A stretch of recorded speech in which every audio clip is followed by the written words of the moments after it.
This is an ABP Life podcast.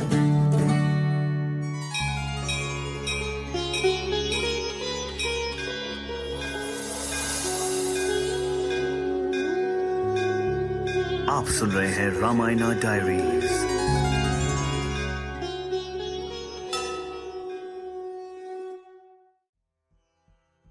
मनुष्य, तुम लोग संसार में आए हो तो अपने कर्तव्यों और कर्मों को करने के लिए तो तुम्हारा ये कर्तव्य बनता है कि तुम अपने द्वारा की गई कमाई का एक हिस्सा दान में, संसार की भलाई में लगाओ। तुलसीदास जी ने रामचरितमानस में दान को बहुत ही महत्व दिया है। नमस्कार, आप सुन रहे हैं रामायणा डायरीज और मैं हूँ सोनल तलवार। आज जब राम मंदिर के निर्माण के लिए चारों तरफ दान दक्षिणा चल रही है, तो हम चलते हैं रामचरितमानस की ओर और जानते हैं कि आखिर क्यों करना चाहिए हमें दान। प्रगट चारि पद धर्म के कली, महु एक प्रधान। जेन केन विधि दीने, दान करई कल्याण। तुलसीदास जी कहते हैं कि धर्म के 4 चरण होते हैं, जैसे सत्य, दया, तप और दान, जिसमें से कलयुग में दान ही प्रधान है। जिस भी प्रकार से दीजिए, दान हमेशा कल्याण ही करेगा। कहते हैं कि दान देना महाकल्याणकारी होता है, यानी ये इतना कल्याण करने वाला होता है कि दान देने से शारीरिक और मानसिक विकास होता है। इसलिए हमें दान देना चाहिए। सो धन धन्य प्रथम गति जाकी। तुलसीदास जी ने एक अन्य दोहे में दान के महत्व को बताते हुए ये बताया है कि दान के 3 प्रयोग होते हैं। उन तीनों प्रयोगों में से जो पहला होता है वही कल्याणकारी है, वही धन्य है।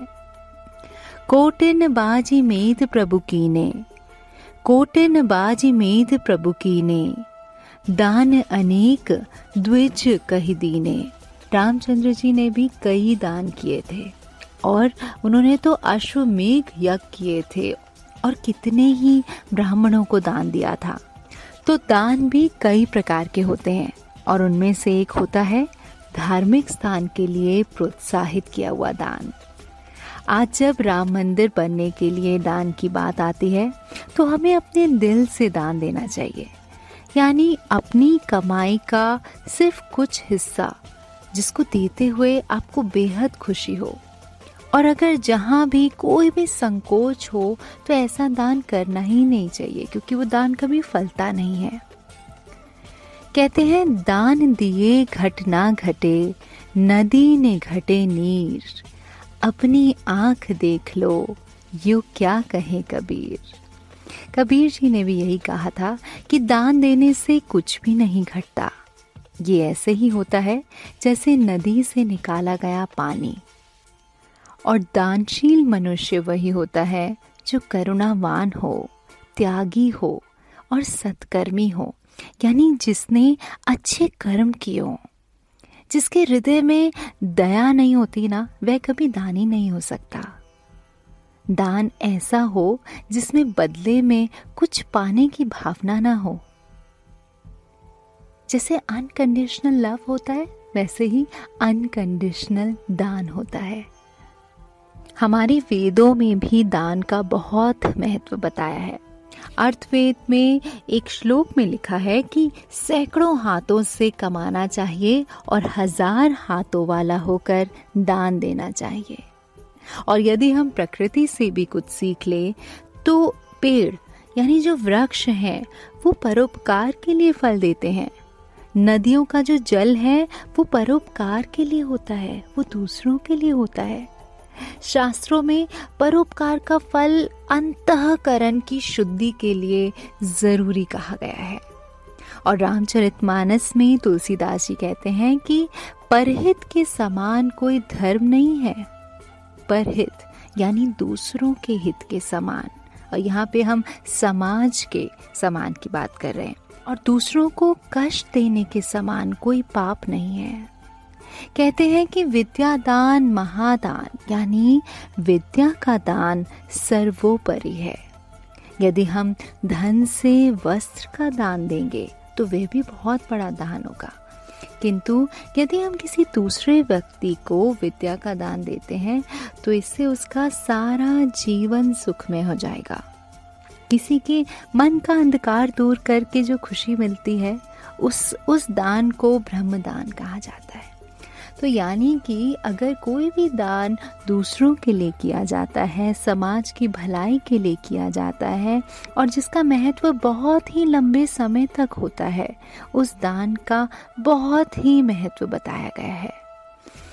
कई लोग मैंने देखा है कि जो दान को गलत भाव से देखते हैं, कई लोग उसका मजाक भी उड़ाते हैं।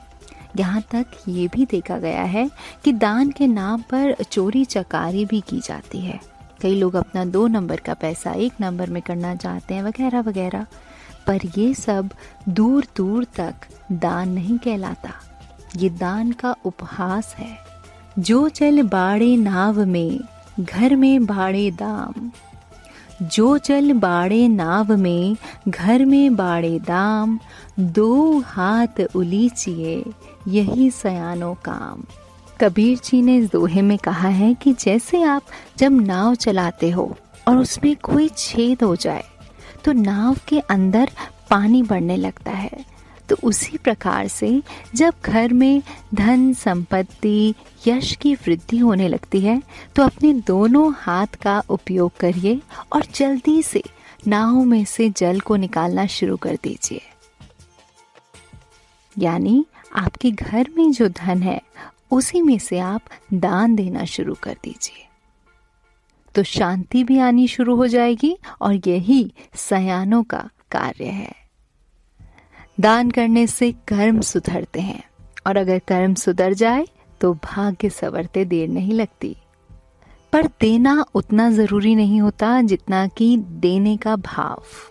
आप कितना दान कर रहे हैं ये इम्पोर्टेंट नहीं है, क्योंकि अगर हम किसी को कोई वस्तु दे रहे हैं लेकिन हमारा भाव अच्छा नहीं है, हमें वो देने की इच्छा नहीं है, तो वह दान झूठा होता है, उसका कोई अर्थ ही नहीं होता।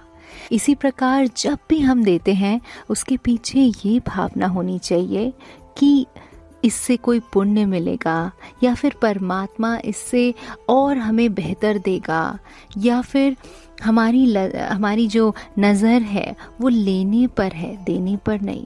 तो क्या ये सौदा कर रहे हैं, ये दान कर रहे हैं, तो ऐसा दान झूठा होता है। इसलिए सच्चे हृदय से श्रद्धा पूर्वक एवं सामर्थ्य अनुसार, यानी जितनी आप में ताकत है, जितनी आपकी चादर है, उतना ही दान करना चाहिए। दान एक बेहतर समाज के निर्माण के साथ साथ स्वयं हमारे भी व्यक्तित्व निर्माण में सहायक सिद्ध होता है। ये सब विद्वानों ने कहा है, ये रामचरितमानस में लिखा है। आज हमारे पास समय नहीं है, ये हम इसमें कोई दो राय नहीं है कि हमारे पास समय नहीं है, क्योंकि हम सब दौड़ रहे हैं, और दिल भी नहीं है क्योंकि सोचने का समय जो नहीं है। हाँ, लेकिन हमारे पास पैसा ज़रूर है और बुद्धि भी बहुत है। इसलिए अब हम लोग हर चीज़ में अपना टाइम इन्वेस्ट करते हैं, पैसा इन्वेस्ट करते हैं, क्योंकि उसका हमें रिटर्न मिलता है। यहाँ तक कि रिश्तों में भी, संबंध में भी हम वहीं पे टाइम इन्वेस्ट करते हैं जहाँ पे हमें कुछ रिटर्न दिखता है। तो इन सब के साथ हम लोग निस्वार्थ भाव से देना भूल गए हैं। देंगे भी तो पहले सोच लेंगे कि इसके बदले हमें मिल क्या रहा है, और इसीलिए परिवार टूट रहे हैं, समाज टूट रहा है। देना अगर सीखना है ना, तो प्रकृति से सीखिए। सूर्य अपनी रोशनी देता है, फूल अपनी खुशबू देते हैं, पेड़ फल देते हैं, नदियाँ अपना जल देती है, धरती अपना सीना छलनी करके भी दोनों हाथों से हम पर अपनी फसल लुटाती है। इसके बावजूद ना तो सूर्य की रोशनी कम होती है, ना फूलों की खुशबू, ना पेड़ों के फल, ना नदियों का जल। इसका मतलब है कि दान एक हाथ से देने पर अनेकों हाथों से लौटकर हमारे ही पास वापस आता है। बस शर्त यही है कि वो निस्वार्थ भाव से श्रद्धा पूर्वक समाज की भलाई के लिए किया जाए।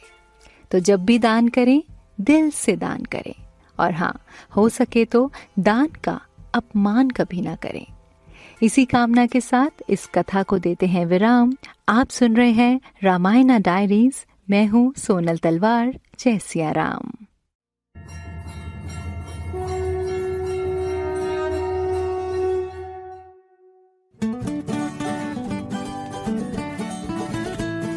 This is an ABP Life podcast.